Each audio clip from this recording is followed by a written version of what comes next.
boat winch for this boat is a B2500 Dutton Lainson boat winch. It was winding up fine, but it wasn't holding the boat in place. Basically what was happening, it was when wound up, the wheel would spin counterclockwise really fast and would drop the boat back into the water. So it wasn't working properly. We decided to fix it, phoned Dutton Lainson and got some parts after I took a look inside, and I had a couple of problems getting this thing fixed, so I thought I'd make a video so someone else doing this could get a better idea of how to do it without making my mistakes. I'll give you a quick once-over of the outside of the unit. You can see the wheel here. This is the mechanism inside. This object here is a cover that will hold, that covers the mechanism for the winch. The winch wheels are physically here, there's a cog here, there's another cog just inside there, and that's an overview of the outside of the winch. The first stage in fixing it was to get this wheel physically off, and I will start by showing you how to do that. I discovered that what you have to do to get the wheel off is insert a bolt in between the two gears, so it rests just like this. You can then turn the wheel. The bolt will jam, as you can see, jamming the mechanism, and then you simply turn the wheel off. There it goes. Now that's going to turn nice and easily off. Okay, so you can see on this, there's a couple of screws here, and there's also a screw on here that hold on this Dutton B2500 winch. We're just going to take these off and remove the cover. It's not rocket science. Okay, so you can see here the interior mechanisms. This is a pressure plate. It basically acts as a brake. This here is a ratchet wheel. And this is a pawl. The pawl is supposed to get pushed into place by a spring, which is here, and it's supposed to catch on the ratchet wheel and not turn back. In fact, as you can see, the spring is not doing that, and so this ratchet wheel is turning freely. What we're going to be doing is we're going to be replacing this spring, we're going to be replacing the ratchet wheel, keeping the ratchet wheel rather, and replacing the two pressure plates. So the pressure plates simply come off. Hi, Daddy. Okay, so what we have here is we have the old pressure plates. I don't know if you can see, but they're shiny, very, very smooth. There's the old ones. And right next to them, here's the new pressure plates. They're a little bit thicker, and they're a much, much rougher feelings. These are the new ones. These are what's going to go into place. My guess is the brake mechanism on this wasn't working because these pressure plates are so smooth, they're just sliding over each other and providing no pressure. The second problem, of course, was the pawl wasn't actually clicking into place at all. So what we're going to do now is we're going to remove the pawl. On the back of this there's a bolt, and there's simply another bolt here. Simply using a ratchet we'll strip that off. There's a bolt and a washer that are coming off together. Don't want to drop this in the lake right under the boat lift if we can avoid it. Okay, so all of those have come apart. Okay, so here we have the old spring, and here's the new spring, and as you can see the old spring doesn't have this little hook on it right there. The old spring is just completely broken off. And so what I think was happening, the reason why the ratchet was not connecting and wasn't holding the wheel, was the old spring is supposed to hook on to this pawl like that, and pull that into place, like that rather, pulling that into place and pushing that forward onto the ratchet wheel. And because that hook was broken, of course, it couldn't do that anymore. So that's, I think, why the ratchet and why the pawl was not connecting with the ratchet wheel. Okay.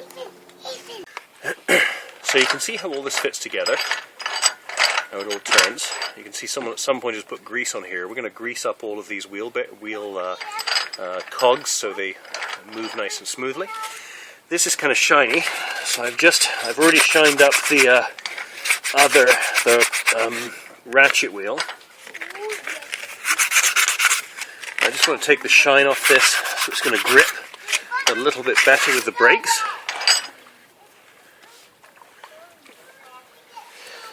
Good old t-shirt, because I forgot to bring a rag with me. There we go. Okay. Pads both go on. Ratchet goes on. that goes on. Okay, and so that's all in place now. The spring simply goes on like so.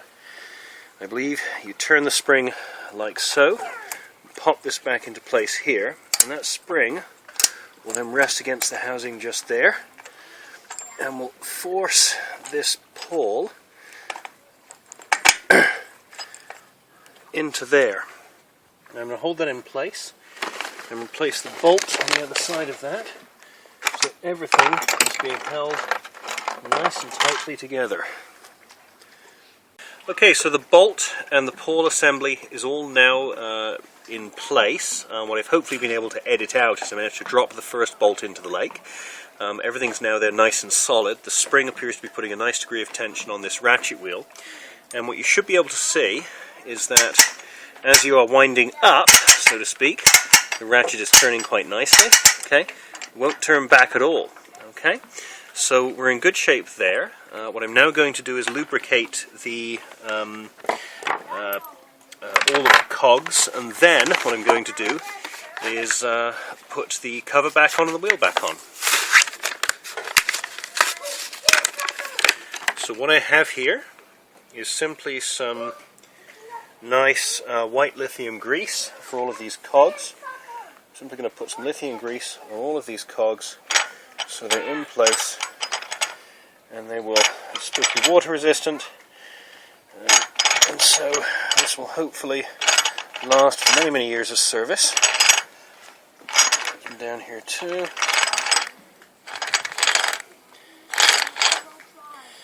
What I'm also going to do is I'm going to put some in here.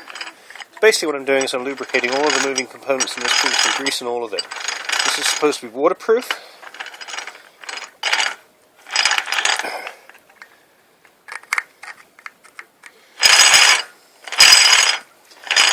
That's throwing a lot of grease there, but that should hopefully now lubricate that all quite nicely.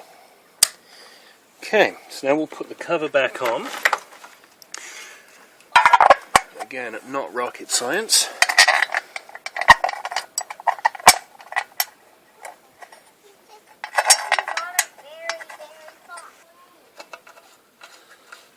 What I find interesting about this is from the outside, this whole winch looks horrible. Inside it's actually fairly clean and fairly pristine, so it seems to be in pretty good shape. So what you may be wondering, if we can just turn that around, what we may be wondering is how on earth was this supposed to be lowered if that ratchet wheel was in place. Well, I don't know if you can see this, but I can actually turn this freely both ways. I think the reason for that is the ratchet wheel is actually held into place by these two pads that are compressed together. You can probably see that front pad there. When they're pressed together, it'll be much, much harder to turn. When the pressure's off of it, it will turn quite easily. What was missing off this winch when I took it apart was any kind of a mechanism to hold that in place, and I think I have that mechanism now, so we'll try this and we'll see what happens. So now the wheel goes back on. It should go back on the same way it came off, just by turning clockwise. If I'm understanding this correctly, this goes on this side of this. Oh, sandsucker! You can probably hear my kids in the background. They're actually chasing sandsuckers and such wonderful things at just before bed. It's a bit fiddly to get this back on, actually.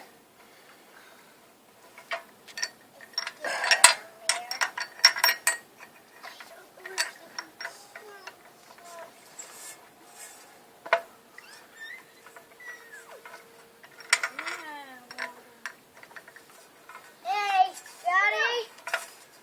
You bring me the fishing net? In a minute, kids. Okay, my kids, as you can hear in the background, are asking for a fishing net. So the wheel goes back on simply like this. Here we go. Bolts. I'm going to take that bolt out. Here we go. Okay, you can hear that. That's clicking nicely, so that's a good sign. I'd like to hear that. Okay, so this device was exactly as you see it now when I got it, except there was a rusted old bolt right in the center here. I had to heat up the shank for the bolt to be able to get the bolt out of there. It eventually came out quite easily, actually, after I'd heated it up. What I got from the Dutton Lainson company was these 4 pieces. That's what's in the original parts diagram for this. There's a bolt, a washer, what they call a spacer, and there's also a spring that goes over it. And what I suspect this is for is these devices go in here, they put a bit of pressure on this wheel, and as a result that provides some additional pressure to the brake pads that hold the brake pads against the ratchet wheel and prevent it from turning without some force from the wheel surrounding it. So that's what I suspect happens. That's the theory. Don't know if I'm correct or not. We'll find out. So I'm just going to put this on.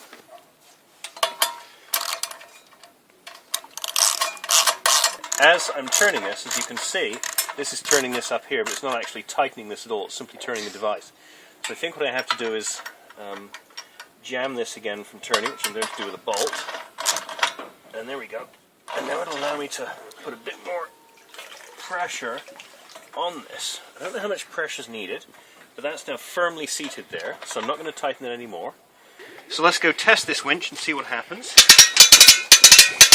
Winding up nicely.